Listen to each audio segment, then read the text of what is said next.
Very good. It starts in the middle of ancient Egypt and then goes on to Mesopotamia, so I didn't know exactly what time it was. There you go. I was going to start on the slopes. Basically, I'll just go over a couple of vocabulary words they gave us. The seat is the actual slope. The hand is how they measured the horizontal unit, or the run. The cubit, which is equal to 7 hands, is the vertical unit of measurement, or the rise. And we use rise over run, but they use the reciprocal of that.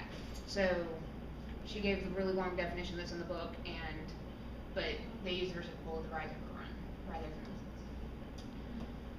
than. So she mentioned the Ames papyrus several times, and they specifically did problem 56, and I got a little bit confused with the unit fractions, but this website that I found problem 56 on kind of explained it really well, and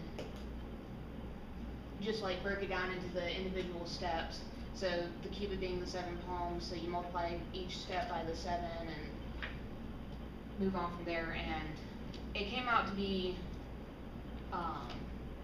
5 and 1/25 palms, which wasn't quite accurate.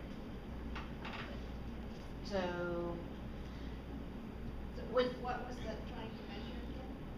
That was the reckoning of, I forgot to look up the find the slope of to find the slope of the pyramid.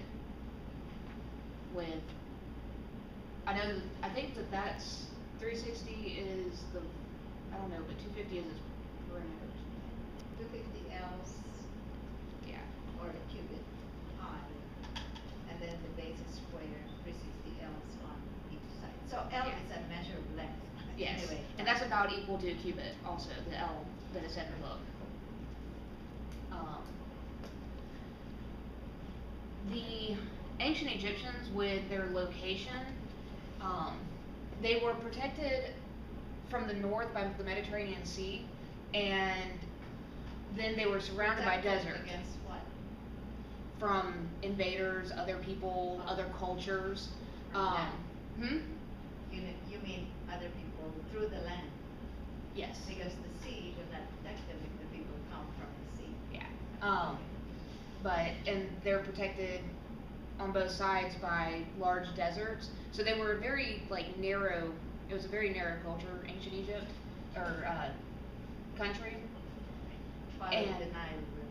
Yeah, right along the Nile River.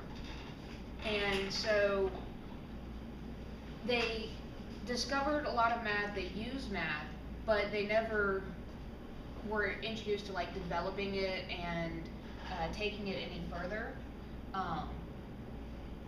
Everything was based on addition and applied arithmetic. There was no theory or algebra or things like that they really got into in Egypt. And